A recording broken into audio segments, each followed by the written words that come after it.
Presta Premium Women's Wear. Let your body love it. No compromise. உங்க சைடுலயும் எங்க சைடுலயும். GT Holidays, South India's #1 travel brand. Aishwarya கருத்தரித்தல் மையங்களில் ஜனவரி 30 முதல் பிப்ரவரி 5 வரை இலவச ஆலோசனை சிகிச்சைகளில் சிறப்பு சலுகை. ஐபிசி தமிழ் நேயர்களுக்கு வணக்கம். இந்த நேர்காணலில் முடுமொத்த பத்திரிகையாளர் லட்சுமி சுப்ரமணியன் இருக்கா பேசலாம். மேடம் வணக்கம். வணக்கம். தேர்தல் நெருங்கி இருக்கு. தேர்தலில் கூட்டணி கணக்குகள் ஒரு பக்கம் போயிட்டு இருக்கிற அதே சூழலில் இப்போ இந்தியாவினுடைய தேர்தல்களில் ஒரு நமக்கு தெரிந்த ஒரு ஃபார்மட் வர ஆரம்பிச்சிருச்சு. மத்திய விசாரணை அமைப்புகளும் ஒரு பக்கம் களமிறங்க தொடங்கிடுவாங்க. ஈடியினுடைய தலையீடு இல்லைனா ஈடியினுடைய ப்ரெசன்ஸ் தமிழ்நாட்டில் அதிகமாக இருக்குது. திமுகவில் ஆளுங்கட்சியில் இருக்கிற ஆக்டிவாக இருக்கிற அமைச்சர்களை சைலண்ட் பண்ணணும் அப்படிங்கிறது தொடர்பான நிறைய விஷயங்களை ஈடி பண்ணிக்கிட்டு இருக்காங்க. ஈடி சமீபத்தில் பண்ணியிருக்கிறது நகர்ப்புற வளர்ச்சித்துறை அமைச்சர் நேருவுக்கு எதிரான சில நடவடிக்கைகள் எடுக்கணும்னு சொல்லி டிஜிபி கடிதம் எழுதினது. அந்த வழக்கினுடைய பின்னணி என்ன? அது அடுத்த கட்டத்துக்கு நகருமா? இந்த வழக்கு நேரடியாக நேரு மீது நடவடிக்கை எடுக்கிறதுக்கு இது வரைக்கும் எந்த விதமான முழுமையான ஆதாரங்களும், அதாவது நான் சொல்கிற எஃப்ஐஆர் எந்த பேசிஸும் இல்லை. இடி நடத்தின தேடுதல், அதாவது சர்ச் ஆப்ரேஷன்ஸில், அதுவும் வேறு ஒரு வழக்கில், அது என்ன வழக்குனா ட்ரூ வேல்யூ ஹோம்ஸ், அவர் தம்பியோட ரவிச்சந்திரனும் ராமஜெயம் தொடங்கின ரவிச்சந்திரன் இப்போ மேனேஜ் பண்ணக்கூடிய அந்த ட்ரூ வேல்யூ ஹோம்ஸில் நடந்த ஒரு அதில் பேங்க்குக்கான லோன் பேமெண்ட்டில் நடந்த ஒரு டிரான்சாக்ஷன் ரிலேட்டடான ஒரு இஷ்யூவில் அது ஒரு கேஸ் ஏற்கனவே பெண்டிங்கில் இருக்குது. அது ஜிஎஸ்டி இஷ்யூவும் கூட. அதில் தான் இடி உள்ளே வராங்க. அந்த கேஸ் இடியில் ஏற்கனவே ரொம்ப காலமாக பெண்டிங்கில் இருக்கிறதுனால இடி அதை இன்வெஸ்டிகேட் பண்ண வராங்க. இங்கே ரவிச்சந்திரனை என்கொயர் பண்ணுறாங்க. இது கடந்த வருடம் ஏப்ரல் 7ஆம் தேதி இது நடக்குது. ஏப்ரல் 7ஆம் தேதி அந்த சர்ச் ஆப்ரேஷன்ஸ் நடக்குது. அவரை என்கொயரி கூட்டிகிட்டு போகிறாங்க. ஒரு அதெல்லாம் நம்ம பார்த்தோம், இல்லை செய்திகளில் வெளியானது. ஒரு 3-4 நாட்கள் தொடர்ந்து இன்வெஸ்டிகேஷன்ஸ் நடக்குது. சர்ச் எல்லா இடத்துலையும், நேருடைய ஆஃபீஸில், நேருடைய வீடில், அது போக அவர் தொடர்புடைய கிட்டத்தட்ட திருச்சி, சென்னை உள்பட கிட்டத்தட்ட 30 இடங்களில் தேடுதல் வேட்டை நடக்குது. இந்த தேடுதல் எல்லாமே அதற்கு பிறகு இதில் ஒரு பெரிய பிரேக் த்ரூ ஏதாவது இருக்க போகுது, நேருவுக்கு எதிராக இந்த வழக்கு திரும்புவதற்கான வாய்ப்புகள் இருக்கிறது அப்படின்னு தான் எதிர்பார்க்கப்பட்டது. ஆனால் என்ன ஆகுதுன்னா, அதற்கு பிறகு ஒரு பெரிய சைலன்ஸ் இருந்தது. கிட்டத்தட்ட ஒரு 2-3 மாதங்கள் கழித்து இடி தமிழ்நாடு டிஜிபிக்கு ஒரு லெட்டர் எழுதுகிறாங்க. அதே மாதிரி அந்த லெட்டரில் அவங்க ஃபஸ்ட் டைம் அவங்க மென்ஷன் பண்ணுறது என்னென்னா, இங்கே இந்த Tamil Nadu municipal administration and water supply டிபார்ட்மெண்ட்டில், அதாவது உள்ளாட்சித்துறை மற்றும் குடிநீர் வழங்கல் துறையில் கிட்டத்தட்ட பல ஆயிரம் கோடி ரூபாய் அளவுக்கு மோசடிகள், பண பரிவர்த்தனைகள் நடந்திருக்கு. இது எல்லாமே லஞ்சம் ஊழல் தொடர்பானது. இது பிஎம்எல்ஏல இதை இன்வெஸ்டிகேட் பண்ண முடியும். அதாவது ப்ரிவென்ஷன் ஆஃப் மணி லாண்டரிங் ஆக்டில் இது எல்லாத்தையும் இன்வெஸ்டிகேட் பண்ண முடியும். இதில் இங்கே அது இன்வெஸ்டிகேஷனுக்கு இங்கே எஃப்ஐஆர் நீங்கள் பதிவு பண்ணணும். இதுக்கு டிஜிபிக்கு லெட்டர் எழுதுகிறாங்க. அந்த முதல் லெட்டருக்கு தமிழ்நாடு அரசாங்கம் தரப்பிலிருந்து எந்த பதிலுமே வராத சூழலில் இரண்டாவது திரும்பவும் ஒரு லெட்டர் எழுதுகிறாங்க. இந்த ரெண்டாவது லெட்டர் நவம்பர் மாதம் வருது. இந்த ரெண்டாவது லெட்டரில் என்ன சொல்கிறாங்க, கிட்டத்தட்ட இதே டிபார்ட்மெண்ட்டில் ரெக்ரூட்மெண்ட் ஸ்கேம், அதாவது எக்ஸாம் நடத்தி அந்த எக்ஸாமில் எலிஜிபிள் கேண்டிடேட்ஸை நீங்கள் தேர்வு பண்ணி முனிசிபல் அட்மினிஸ்ட்ரேஷன் டிபார்ட்மெண்ட்டில் அவங்களுக்கு அவங்கள ரெக்ரூட் பண்ணுறதுக்கு, அவங்களை அப்பாயிண்ட் பண்ணுறதுக்கு முன்னால் அவங்ககிட்ட இருந்து பெரிய அளவில் லஞ்சம் வாங்கப்பட்டிருக்கு. இதில் இந்த தேர்வு நடத்தப்பட்ட முறையே முறைகேடானது. இது நாங்கள் சர்ச் ஆப்ரேஷன்ஸ் நடத்தும் போது நிறைய பேரோட தொடர்புடைய நபர்களை விசாரித்த போது அவர்களுடைய செல்ஃபோன்களில் இருந்தும் நாங்கள் எல்லா தகவல்களையும் எடுத்தோம். அந்த மெசேஜஸில் இருந்தும் வாட்ஸ்அப் ஹிஸ்ட்ரியை வச்சும் இந்த மாதிரி டிஜிட்டல் எவிடன்சஸ் எங்களுக்கு நிறைய இருக்குது. இதன் அடிப்படையில் பார்த்தா கிட்டத்தட்ட 1020 கோடி ரூபாய்க்கு இந்த ரெக்ரூட்மெண்ட்டில் மட்டும் அதுபோல் எக்ஸாம்ஸ் கண்டக்ட் பண்ணுறதுலையும் பெரிய அளவில் முனிசிபல் அட்மினிஸ்ட்ரேஷன் டிபார்ட்மெண்ட்டில் ஊழல் நடந்திருக்கு. இதை நாங்கள் இன்வெஸ்டிகேட் பண்ணணும். டிஜிபி இதை இன்வெஸ்டிகேட் பண்ணுறதுக்காக தமிழ்நாடு அரசாங்கம் நீங்கள் விஜிலன்ஸ் டிபார்ட்மெண்ட்டுக்கு இதை உத்தரவிடணும். அதற்கு பிறகு இடி அது ஒரு பெரிய கிட்டத்தட்ட ஒரு 400 பக்கத்துக்கு அனெக்ஷர்ஸோட எல்லா டிஜிட்டல் எவிடன்ஸ், அவங்க எடுத்த எவிடன்ஸோட அந்த தகவலை ஒரு கடிதம் வாயிலாக டிஜிபிக்கு அனுப்புகிறாங்க. இதற்கும் எந்த பதிலுமே இல்லை. இது செலக்டிவாக சில செய்தித்தாள்கள்லேயும் சில யூடியூப் சேனல்ஸ்லேயும் லீக் ஆனது. அதற்கு பிறகு பார்த்தா இதற்கும் வந்து தமிழ்நாடு அரசு தரப்பிலிருந்து எந்த பதிலுமே இல்லை அப்படின்ற போது ஒரு 2-3 வாரங்களுக்கு முன்பாக ஒரு கடிதத்தை மீண்டும் வந்து இடி எழுதுறாங்க. அந்த மூன்றாவதாக டிசம்பர் இறுதியில் எழுதப்பட்ட அந்த கடிதத்தில் வந்து என்ன சொல்கிறாங்க, கிட்டத்தட்ட 360 கோடி ரூபாய் வரைக்கும் வந்து இதே துறையில் முனிசிபல் அட்மினிஸ்ட்ரேஷன் வாட்டர் சப்ளை டிபார்ட்மெண்ட்டில் பெரிய அளவில் வந்து பண பரிவர்த்தனைகள் நடந்திருக்கு. இந்த பணம் எல்லாம் என்ன பண்ணியிருக்காங்கன்னா, நேரு சம்பந்தப்பட்ட ஆட்கள், அவர் கூட இருக்கக்கூடியவர்களும் அவருடைய தம்பி ஒருவருடைய பெயரை குறிப்பிட்டு அவங்க எல்லாருமே வந்து இதை வந்து வெளிநாடுகளில் வந்து போய் பார்க் பண்ணியிருக்காங்க அந்த பணத்தை. அதை தாண்டி வந்து பினாமி ப்ராப்பர்ட்டிஸ் வாங்கியிருக்காங்க. நிறைய வகையில் ஊழல் நடந்திருக்கு. ஒரு டெண்டர்லேயும் ஒரு அரசாங்கத்தினுடைய ஒரு நடவடிக்கைகள்லையுமே இந்த டிபார்ட்மெண்ட்டில் இவ்வளவு பெரிய ஊழல் நடந்திருக்கு. அப்போ கிட்டத்தட்ட 2000 கோடி ரூபாய் வரைக்கும், முதல் கடிதம், 2வது கடிதம், 3வது கடிதம், இது எல்லாத்தையும் சேர்த்து 2000 கோடி ரூபாய் வரைக்கும் ஊழல் நடந்திருக்கிறதாக தான் 3 கடிதத்தையும் தொகுத்து நம்ம பார்க்கும்போது புரிஞ்சுக்க முடியுது. ஊழல் நடந்திருக்கிறதாக சொல்லி டிஜிபிக்கு கடிதம் எழுதுறாங்க இடி. அப்போ 3வது கடிதம் வரும்போது ஏற்கனவே என்ன ஆயிடுதுன்னா, அந்த 3வது கடிதம் வர்றதுக்கு கொஞ்சம் ஒரு 2-3 வாரத்துக்கு முன்பாகவே தமிழ்நாடு அரசாங்கம் விஜிலன்ஸ் டிபார்ட்மெண்ட் டிவிஏசி வந்து இதை இன்வெஸ்டிகேட் பண்ண ஆரம்பிப்பாங்க. அவங்க வந்து என்ன முகாந்திரம் இருக்கிறதோ, ப்ரெடிகேட் ஆஃபென்ஸ் என்னவோ, பிரைமா ஃபேசி என்ன இருக்குன்றதை பார்த்துட்டு அவங்க கொடுத்த பிறகு இது நாங்கள் வந்து நடவடிக்கை எடுக்கிறோம் அப்படின்னு சொல்லி சென்னை உயர்நீதிமன்றத்தில் சொல்லிடுறாங்க. அந்த இன்வெஸ்டிகேஷன் நடந்துகிட்டு இருக்கிறதாக தான் தமிழ்நாடு அரசாங்கம் சொல்லுது. ஆனால் இடியை பொறுத்த வரைக்கும் இதில் எந்த விதமான முன்னேற்றமும் இல்லை. டிவிஎஸ்சியோ இல்லை யாருமே வந்து இதை முன்னெடுத்துக்கிட்டே போகலை. இதில் வந்து ஏன்னா இடியை பொறுத்த வரைக்கும் என்னென்னா, ஒரு ப்ரெடிகேட் அஃபென்ஸ் இருந்து நீங்கள் வந்து பிரைமா ஃபேசி இன்வெஸ்டிகேட் பண்ண முடியும் அப்படின்னா தான், ஏற்கனவே ஒரு எஃப்ஐஆர் இருந்தால் மட்டும்தான் இன்வெஸ்டிகேஷன் அவங்க தொடங்கி இடி வந்து போடுறது எஃப்ஐஆர் கிடையாது, இசிஐஆர். அவங்க இசிஐஆர் போட முடியும். இப்போ வந்து டிவிஎஸ்சி இதில் எஃப்ஐஆர் போட்டால் தான் இடி உள்ள வர முடியும். ஆமாம், அது நடக்காமல் இடி டைரெக்டாக வந்து இவங்களை சம்மன் பண்ணி விசாரணைக்கு கூப்பிட முடியாது, நடவடிக்கையும் எடுக்க முடியாது. இதுதான் வந்து பிஎம்எல்ஏல இருக்கக்கூடிய ஒரே ஒரு ரெஸ்ட்ரிக்ஷன் இதுதான். ஆனால் இடிக்கு வந்து எனார்மஸ் பவர்ஸ் இருக்குது. நீங்கள் மற்ற இன்வெஸ்டிகேஷன் ஏஜென்சியை விட இடி உள்ளே வந்துட்டாங்க அப்படின்னா பணப்பரிவர்த்தனைகள் மூலமாக எல்லாவற்றையுமே, அந்த பணப்பரிவர்த்தனைகள் தொடர்பான வழக்குகள் மூலமாக எல்லாவற்றையுமே அவங்களால முடக்கிட முடியும். இது வந்து நீங்கள் இன்வெஸ்டிகேஷன் நடக்குதோ இல்லையோ, இது வந்து அந்த அரசியல் தலைவருக்கு ஒரு மிகப்பெரிய இமோஷனல் டேமேஜையும் இமேஜ் டேமேஜையும் கொடுத்துரும். இது வந்து எல்லா மாநிலங்கள்லையும் தேர்தல் நெருங்க நீங்கள் ஆரம்பத்தில் உதாரணமாக சொன்னது போல் ஒவ்வொரு மாநிலத்திலையும் இது நடந்திருக்கு. இன்னும் மகாராஷ்டிராவில் நடந்தது. நேற்றைக்கு கூட அஜித் பவார் மறைஞ்சிருக்கிறார். அவருக்கும் வந்து இந்த இடி வழக்குகள் மூலமாகத்தான் அவர் வந்து பிஜேபி கூட்டணிக்கு என்சிபியை உடைச்சிட்டு வர வைக்கப்பட்டார். இது எல்லாமே எல்லாருக்கும் இந்த வரலாறெல்லாம் எல்லாருக்கும் தெரியும். இதெல்லாம் சொல்லணுன்ற அவசியம் கிடையாது. தமிழ்நாட்டிலும் அது போன்ற முகாந்திரங்கள் இல்லாமல் இல்லை. இதுக்கு முன்னால் எடப்பாடி பழனிசாமி கவர்மெண்ட் இருக்கும்போதும் எவ்வளவோ ஐடி ரெய்ட்ஸ் தமிழ்நாட்டில் நடந்தது, எவ்வளவோ இடி ரெய்ட்ஸ் தமிழ்நாட்டில் நடந்தது. இன்னும் சொல்லப்போனால் எல்லா ஹைவே கான்ட்ராக்டர்ஸும் இடி ஸ்கேனரில் வந்தாங்க. அது போக ஐடி இன்வெஸ்டிகேஷன், அதாவது இன்கம் டேக்ஸ் இன்வெஸ்டிகேஷனுக்கு கீழேயும் எல்லாரும் உட்படுத்தப்பட்டாங்க. அதற்கு பிறகு கூட்டணிகள் மாறியது, கணக்குகள் மாறியது, இது எல்லாமே நமக்கு தெரியும். இப்போ தமிழ்நாட்டில் இப்போ இருக்கக்கூடிய சூழலில் ஒரு சக்தி வாய்ந்த அல்லது எலெக்ஷன்ஸை கிரவுண்டில் இன்ஃப்ளூயன்ஸ் பண்ணக்கூடிய அளவுக்கு இருக்கக்கூடிய திமுகவினுடைய சில முகங்களை வந்து இந்த மாதிரியான வழக்குகள் மூலமாக இமோஷ்னலாக இமேஜ் டேமேஜை செய்ய முடியும் அப்படின்றது எல்லாருக்குமே தெரியும். அதற்கு ஒரு வாய்ப்பாக தான் இந்த வழக்கை வந்து கையில் எடுத்தாங்களோன்னு நினைக்க தோணுது.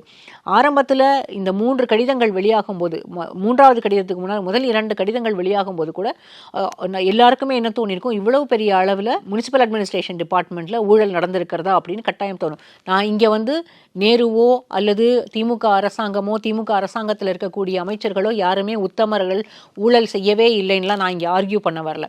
என்னுடைய பாயிண்ட் என்ன அப்படின்னா, இடி உள்ள வர்றதுக்கான காரணம் ஒரு டிபார்ட்மெண்ட்டை முடக்கணும். ஒரு டிபார்ட்மெண்ட்டை முடக்கும் போது இமேஜ் வந்து அடிவாங்கும். இமேஜ் அடிவாகும் போது அது கண்டிப்பாக எலெக்ஷனில் இன்ஃப்ளூயன்ஸ் பண்ணும். இதை தான் வந்து 2023 கேஷ் ஃபார் ஜாப் ஸ்கேமில் இடி எடுக்கும் போதும் செந்தில் பாலாஜிக்கு எதிராக நடத்தப்பட்டது. அதற்கு பிறகு செந்தில் பாலாஜி அந்த கேஷ் ஃபார் ஜாப் ஸ்கேமில் இடியால் பெரிய அளவில் அந்த வழக்கை முன்னெடுத்துக்கிட்டு போக முடியலன்ற போது தான் டாஸ்மாக் வழக்கு எடுக்கப்படுது. டாஸ்மாகில் கிட்டத்தட்ட ஏற்கனவே இருந்த அதிமுகவினுடைய 10 ஆண்டு கால ஆட்சி, அதற்கு பிறகு திமுக ஆட்சி வந்த பிறகு இருந்த 3 ஆண்டு காலத்துக்குள்ளாக இருந்த கிட்டத்தட்ட 41 எஃப்ஐஆர் டாஸ்மாகில். அதுவும் என்னென்னா இண்டென்ட் தொடர்பாக இருந்த எஃப்ஐஆர்ஸ், அது எல்லாமே டிரான்ஸ்போர்ட்டில் வந்த எஃப்ஐஆர், இது எல்லாமே பேசிஸாக வச்சு அந்த 41 எஃப்ஐஆரை பேசிஸாக வச்சு இடி இன்வெஸ்டிகேஷன் இன்வெஸ்டிகேஷனை ஸ்டார்ட் பண்ணுறாங்க. எங்கே வந்து ரெய்டு நடக்குது? முதல்ல செந்தில் பாலாஜியினுடைய ஆஃபீஸில் இங்கே செக்ரட்டேரியட்டில் நடக்குது, அவர் வீட்டில் நடக்குது. அது வந்து ஏற்கனவே கேஷ் ஃபார் ஜாப் ஸ்கேம் இருக்கும்போதே அங்கே இன்வெஸ்டிகேஷன் முடிஞ்சிருச்சு. அதற்கு பிறகு விசாகன் எம்டி விசாகனை விசாரிக்கிறாங்க. கொஞ்சம் வேகம் எடுக்கும்போது என்ன ஆகுது அப்படின்னா, இப்போ அந்த பராசக்தி படம் எடுத்தார் இல்லையா ஆகாஷ் பாஸ்கரன், அவரை வந்து விசாரணை வளையத்துக்குள்ளே கொண்டு வராங்க. ஒருத்தர் வந்து அவர் தப்பி ஓடி போயிட்டாருன்னு அன்றைக்கி சொல்லப்பட்டது, ரதீஷ்னு ஒருத்தர், அவரையும் வந்து விசாரணை வளையத்துக்குள்ளாக கொண்டு வராங்க. இதற்கு பிறகு வந்து விசாகனை கிட்டத்தட்ட 3 நாட்கள் பல மணி நேரங்கள் வந்து அவரை ஹி வாஸ் கிரில்ட் அப்படின்னே சொல்லலாம். தொடர்ந்து விசாரணை நடத்தப்பட்டது. இன்னும் சொல்லப்போனால் அவர் வீட்டுக்கு வெளியே வந்து வாட்ஸ்அப் சேட்ஸ் எல்லாம் பிரிண்ட் அவுட் எடுத்து கிழிச்சு போட்டுருந்தாங்க. அந்த பேப்பர்ஸ் எல்லாம் ரொம்ப ஃப்ரெஷ்ஷாக இருந்தது. அவ்வளவு வேகமாக அப்படி வந்து ஒரு ஐஏஎஸ் ஆஃபீஸர் அப்படி முடிவெடுத்து எல்லாத்தையும் வந்து மறைக்கணும்னு நினைக்கிறவர் கிழிச்சு வீட்டுக்கு வெளியே தான் போடுவாரான்னு எனக்கு தெரியல. இது மாதிரியான அம்சங்களை எல்லாம் நம்ம வந்து தொடர்ந்து பார்த்தோம். அந்த டாஸ்மாக் வழக்கில் இதுவரைக்கும் ஈடியால் அதை முன்னெடுத்துக்கிட்டே போக முடியல. அந்த வழக்கை வந்து ஒரு கட்டத்தில் சுப்ரீம் கோர்ட் ஸ்டே பண்ணுறாங்க. அந்த ஸ்டேயை வந்து வெக்கேட் பண்ணி வாங்கவும் முடியல ஈடியால். எனக்கு ஒரு 2 டவுட் இந்த விஷயத்தில். இப்போது டாஸ்மாக் வழக்காக இருக்கட்டும், வந்து வெளியே பேச தொடங்கினப்போ அவங்க பாஜக வந்து அது பெரிய பிரச்சனையாக எடுத்தப்போ ராஜா கூட ஒரு நேர்காணலில் வந்து ஐபிசி சொல்லியிருந்தார், 1 லட்சம் கோடி ஊழல் நடந்திருக்கு, நீங்கள் வந்து இதை டிஃபெண்ட் பண்ணுறீங்க அப்படின்னு சொல்லி. அந்த தொகை பெருசு. அதே மாதிரி வந்து கேஎன் நேரு மேலே வந்து ஒரு குற்றச்சாட்டை ஈடி வந்து டிஜிபிக்கு லெட்டராக எழுதும்போதே 1000 கோடி அப்படின்னு சொல்லி தான் ஆரம்பிக்கிறாங்க. ஒரு 888 கோடி வருதில், இன்னொரு இதில் வந்து ஒரு 300 கோடி கிட்ட 1000 கோடிக்கு மேலே. இந்த நம்பர்ஸை பெருசாக காட்டுறதினுடைய நோக்கம் என்ன? நீங்கள் ஆனால் அந்த கோர்ட்டில் போகும்போது அதற்கான இப்போ உதாரணத்துக்கு டாஸ்மாக் வழக்கை பார்த்தோன்னா அந்த 1 லட்சம் கோடின்றது வந்து இவங்க கோர்ட்டில் போய் இல்லை 1 லட்சம் கோடிலாம் இல்லை.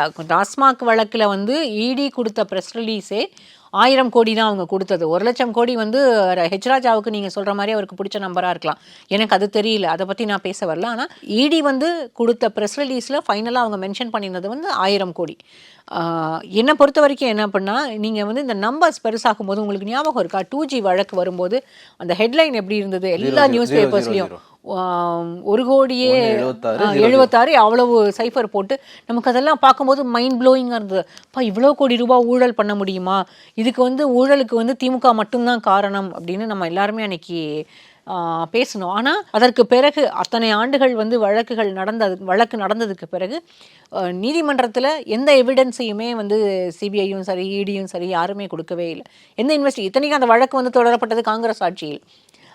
நான் வந்து இதுக்கு பிஜேபி மட்டும்தான் காரணம்னு சொல்லலை. மத்தியில் ஆட்சியில் இருக்கக்கூடிய யாராக இருந்தாலும், காங்கிரஸாக இருக்கட்டும் அல்லது பிஜேபியாக இருக்கட்டும், எல்லாருமே வந்து ரீஜனல் பார்ட்டிஸை ஏதாவது ஒரு வழியில் முடக்க முடியும் அப்படின்னா அதற்கு வந்து இது மாதிரியான வழக்குகள் கை கொடுக்கும்னு அவங்க எப்போதுமே நம்புகிறாங்க. அது சாத்தியமாகவும் இருந்திருக்கு.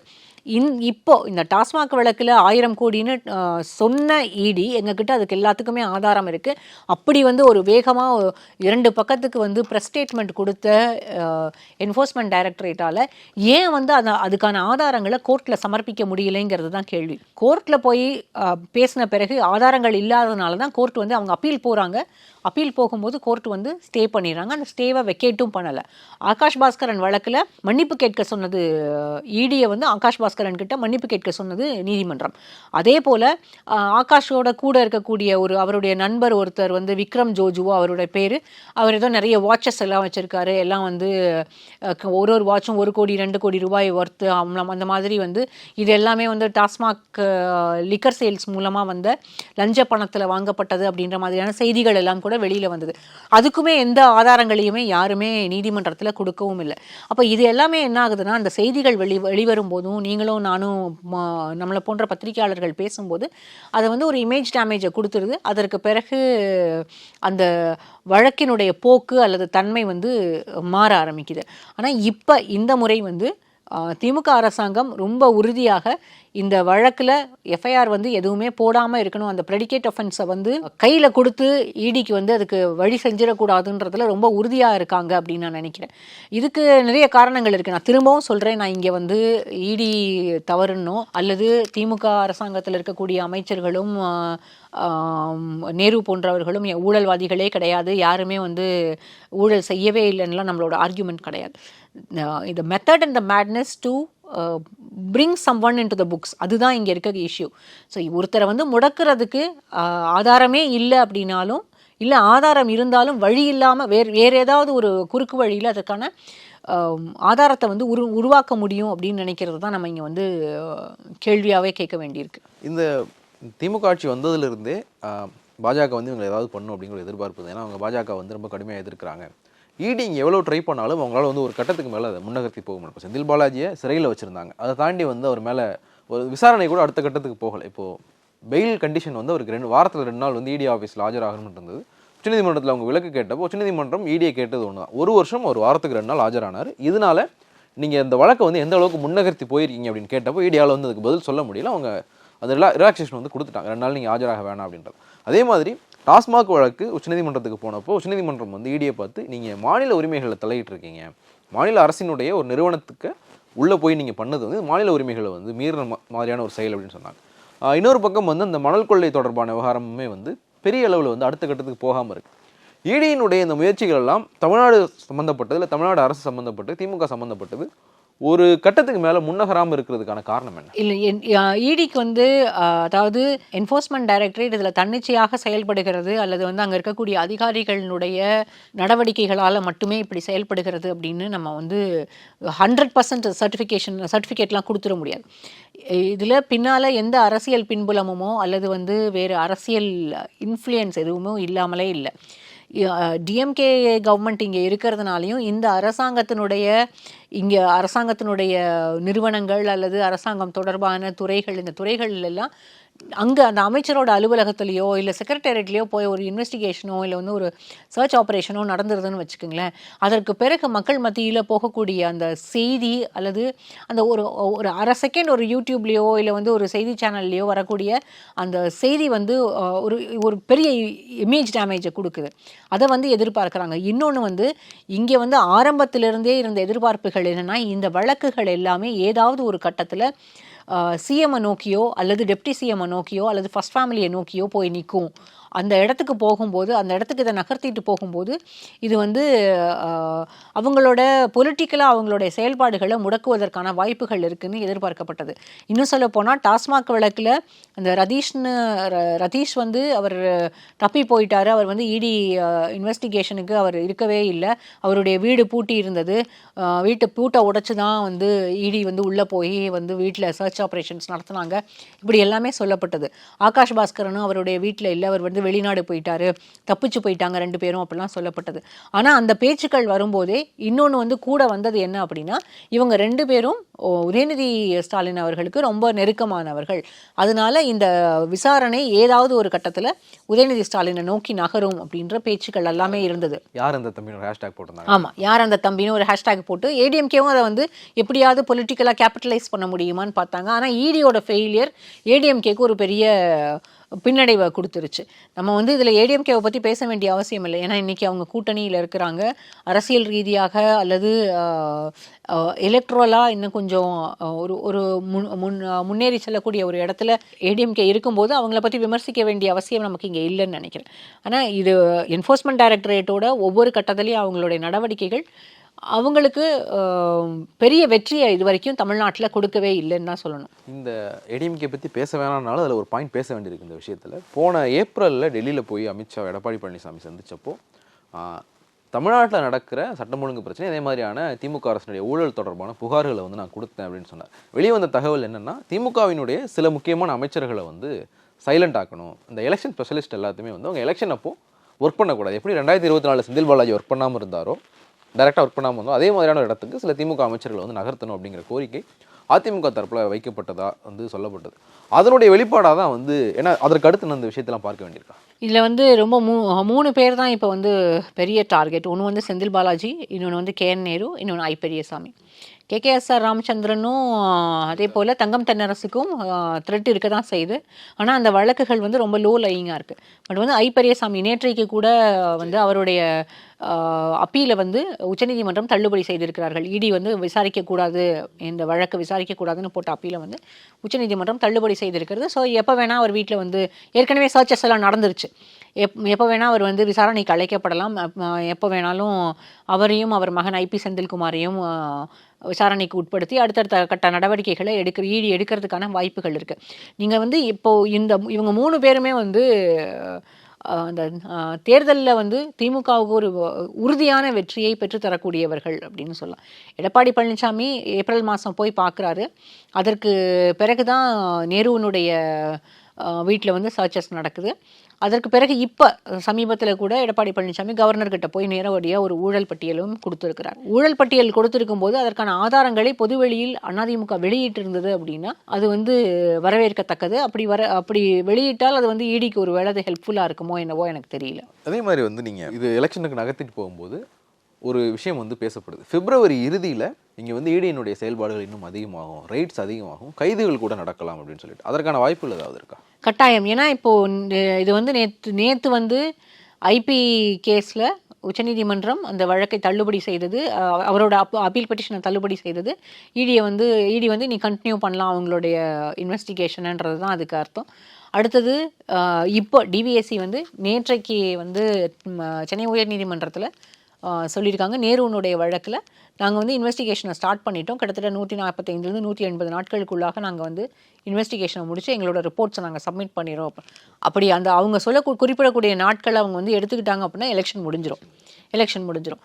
அதற்கு முன்பாக அதை வந்து முடிக்கணும், இல்லை வந்து இதை வேகப்படுத்தணும்னு சொல்லி இடி இன்னொரு லெட்டர் எழுதினாலோ அல்லது கோர்ட்டில் வந்து திரும்பவும் பெட்டிஷன் ஏதாவது போட்டாலோ இது வந்து இனி வேகம் எடுக்கிறதுக்கான வாய்ப்புகள் இருக்குது. ஆனால் மத்திய அரசாங்கத்தை பொறுத்த வரைக்கும் தென் மாவட்டங்களில் நேருனுடைய இன்ஃப்ளூயன்ஸால் பெரிய அளவில் திமுகவுக்கு வந்து அவங்க அந்த எலெக்ஷன் ஸ்ட்ராட்டஜி வந்து அவங்களால ரொம்ப வேகமாக அங்கே செயல்படுத்த முடியும்னு ஒரு நம்பிக்கை இருக்குது. இன்னொரு பக்கம் வெஸ்ட்டில் செந்தில் பாலாஜி தான் அங்கே வந்து பெருசு. அப்போ இவங்க 2 பேரையும் முடக்கிறதுக்கான வழிகள் என்ன அப்படின்னு பார்க்கறதுக்கு தான் இந்த வழக்குகள் அப்படின்னு யோசிக்க தோணுது. இந்த கோர்ட்டில் வந்து யாராவது ஒருத்தர் பெட்டிஷன் போட்டாலோ இல்லை இடி இன்னொரு லெட்டர் எழுதி இதை ஃபாசன் பண்ணுங்க அப்படின்னு சொன்னாலும் வந்து ஒரு வாய்ப்பு இருக்குன்னு சொல்கிறீங்க. இப்போது கேஎன் நேரு தமிழ்நாடு அமைச்சரவையினுடைய முக்கியமான அமைச்சராக இருக்கார். புரோட்டோகால் படி பார்க்கும்போது ஒரு 4வது இடத்துல இருக்கார். முதலமைச்சர், அமைச்சர் துரைமுருகன், அதுக்கப்புறம் துணை முதலமைச்சர், அதுக்கு அடுத்து வந்து திமுகவோட பிரின்சிபல் செக்ரட்டரி, முதன்மை செயலாளர். இப்போ எல்லா இடத்துலையுமே வந்து டாப் லெவலில் இருக்கிற ஒருத்தர். இவர் மேலே தமிழ்நாடு அரசினுடைய லஞ்ச ஒழிப்புத்துறை நடத்துகிற விசாரணை எந்த அளவுக்கு நேர்மையாக இருக்கும் அப்படின்றத வச்சு யாராவது ஒருத்தர் கோர்ட்டுக்கு போனாங்கன்னா இந்த வழக்கு சிபிஐக்கு போக வாய்ப்பு இருக்கா? கட்டாயம். இதில் வந்து யார் வேணாலும் கோர்ட்டுக்கு போக வாய்ப்பு இருக்குது. ஏன்னா வழக்கமாக வந்து அரசாங்கத்துக்கு கீழே இயங்கக்கூடிய விஜிலன்ஸ் டிபார்ட்மெண்ட், அதுவும் ஹோம் மினிஸ்ட்ரி வந்து சிஎம் கிட்ட தான் இருக்குது. அப்போ யாருமே நம்பிக்கை இல்லை, எஃப்ஐஆர் இதில் பதிவு பண்ணுவாங்களா இல்லையான்ற சந்தேகம் எங்களுக்கு இருக்குது. இன்னொரு ஒரு ரிட் மனு கூட யாராவது போடலாம், இல்லை வந்து ஒரு பிஐஎல் கூட யாராவது போடலாம். கோர்ட்டில் போய் கேட்க முடியும், எங்களுக்கு வந்து சிபிஐ விசாரணை கொடுங்க, இதில் வந்து இடி இன்வெஸ்டிகேட் பண்ண முடியாது அப்படின்ற போது சிபிஐ இதை விசாரிக்க முடியும், இவ்வளோ பெரிய ஊழல் நடந்திருக்கிறது, இதெல்லாம் எல்லாமே மக்களுடைய வரி பணம் அப்படின்னு சொல்லி கட்டாயம் வந்து ஒரு மனு தாக்கல் செய்வதற்கான வாய்ப்புகள் இருக்கிறது. ஒருவேளை அப்படி தாக்கல் செய்யப்படுமே ஆனால் சிபிஐக்கு இந்த வழக்கு மாற்றப்பட்டு கொடுத்தால் திமுகவுக்கு பெரிய தலைவலியாக தான் மாறும். ஆனால் எனக்கு தெரிஞ்சு இந்த நேரத்தில் சட்டம் அதற்கு இடம் கொடுக்குமா அப்படின்ற கேள்வி இருக்குது. இப்போது லீகலாக பார்க்குறது இது ஒரு பாயிண்ட்ஸ் இருக்குது. இப்போ இதை பொலிட்டிக்கலாக எடுத்துகிட்டு வந்தோம் அப்படின்னா திமுகவினுடைய கூட்டணி கட்சிகள், அதே மாதிரி தேசிய அளவில் எதிர்க்கட்சிகள் எல்லாமே பாஜகவை நோக்கி வைக்கிற மிக முக்கியமான குற்றச்சாட்டு, உங்களுடைய முக்கியமான கூட்டணியே வந்து சிபிஐ இடியும் தான். சிபிஐ இடி ஐடி இவங்களை எலெக்ஷன் கமிஷன் சேர்த்துக்கிறாங்க சில நேரத்தில். இவங்கெல்லாம் கூட்டணியில் வச்சுக்கிட்டு தான் நீங்கள் இந்த வேலைகள்லாம் பார்க்குறீங்க அப்படின்றத ரொம்ப வெற்றிகரமாக மக்கள் மத்தியில் வந்து நிலைநிறுத்திருக்காங்க. அதுலேயும் வந்து குறிப்பாக தமிழ்நாட்டில் உதாரணத்துக்கு 2017 ஆர்கே நகரில் டிடி விதிநகரனுக்கு அவ்வளோ பெரிய வெற்றி கிடைச்சதுக்கு ஒரு பெரிய காரணம் பாஜக இவரை குறிவைக்குது, விசாரணை அமைப்புகள் எல்லாமே வந்து இவரை இது கார்னர் பண்ணுறாங்க அப்படிங்கும்போது அவருக்கு வந்து இங்கே ஒரு சிம்பத்தி வந்து கிரியேட் ஆச்சு.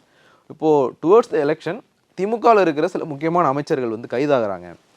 நயினார் நாகேந்திரன் ஒரு பப்ளிக் மீட்டிங்லேயே சொல்கிறார் 14 திமுக அமைச்சர்கள் வந்து கைதாக போகிறாங்க அப்படின்னு சொல்லிட்டு. அப்படி கைதானா அது பொலிட்டிக்கலாக என்ன இம்பேக்டை கிரியேட் பண்ணும்? இல்லை, டிஎம்கே வந்து அவங்களோட இத்தனை ஆண்டுகால செயல்பாடு, திமுகவினுடைய நடைமுறை, அவங்க எப்படி வந்து ஒவ்வொரு முறையும் அரசியலாக எல்லாத்தையும் அவங்களுக்கு சாதகமாக கையில் எடுத்திருக்கிறாங்க அப்படின்லாம் பார்க்கும்போது ஒருவேளை அமைச்சர்கள் மீது நடவடிக்கை எடுக்கப்பட்டாலோ இல்லை பெரிய அளவில் அதை வந்து நான் ஆரம்பத்திலே சொன்ன மாதிரி ஃபர்ஸ்ட் ஃபேமிலிக்கு நகர்த்திட்டு போகணுன்ற முடிவுகள் எங்கேயாவது எடுக்கப்பட்டாலோ கட்டாயம் வந்து டிஎம்கே வந்து சிம்பத்தி கார்டை ப்ளே பண்ணுவாங்க. உங்களுக்கு ஞாபகம் இருக்கா, 2021 தேர்தலுக்கு கொஞ்சம் கிட்டத்தட்ட ஒரு 20 நாட்களுக்கு முன்பாக ஸ்டாலின் அவர்கள் பிரச்சாரத்தில் இருக்கும்போது அவருடைய மகள் வீட்டில் வந்து இங்கே ஐடி ரெய்டு வந்தது. அதையே வந்து அன்னைக்கு வந்து உதயநிதி ஸ்டாலினும் சரி பிரச்சாரத்தில் அன்னைக்கு காலையிலேயே 2 பேரும் பேசினாங்க. ஸோ அதை வந்து அவங்களுக்கு சாதகமாக அவங்க வந்து அதை சிம்பத்தி கிரியேட் பண்ணுறதுக்கான எல்லா வழிமுறைகளையும் அவங்க வந்து கட்டாயம் செய்வார்கள். அதில் வந்து எந்த மாற்று கருத்துமே இருக்க முடியாது. ஆனால் இதில் எங்கே பிரச்சனை வருதுன்னா, நீங்கள் வந்து ஸ்டாலினோ இல்லை உதயநிதி ஸ்டாலினையோ கை வைங்க, அவங்க மேலே வழக்கு வந்து அவங்கள விசாரிக்க போகிறோம், இல்லை அவங்க தொடர்பானவர்களை விசாரிக்க போகிறோம்ன்ற போது அது சிம்பத்தியாக டர்ன் ஆகும். ஆனால் நீங்கள் நேரு போன்றவர்கள் மீது, இல்லை வந்து ஐ பெரியசாமி போன்றவர்கள் மீதோ, அல்லது வந்து செந்தில் பாலாஜி போன்றவர்கள் மீதோ வழக்குகள் வந்து பெரிதாக்கப்படுது, அவங்கள வந்து இன்வெஸ்டிகேஷனுக்கு கூப்பிடுறாங்க அப்படின்னா அதை சிம்பத்தியாக டர்ன் பண்ணுறதுக்கு திமுகவுக்குள்ளேயே வந்து எதிர்ப்பு வரும். ஏன்னா இவங்களுக்கு எதிராக ஒர்க் பண்ணணும் அப்படின்னு கட்சிக்குள்ளேயே இருக்கக்கூடிய அந்த இன்டர்னல் பாலிட்டிக்ஸ் இருக்கு இல்லையா, அந்த இன்டர்னல் பாலிட்டிக்ஸில் அவர் மேலே நடவடிக்கை எடுத்தால் என்ன, இதை பற்றி எதுக்காக பேசணுன்ற எண்ணம் கொண்டவர்கள் கட்சியில் வந்து இன்னமும் இருக்க தான் செய்கிறாங்க.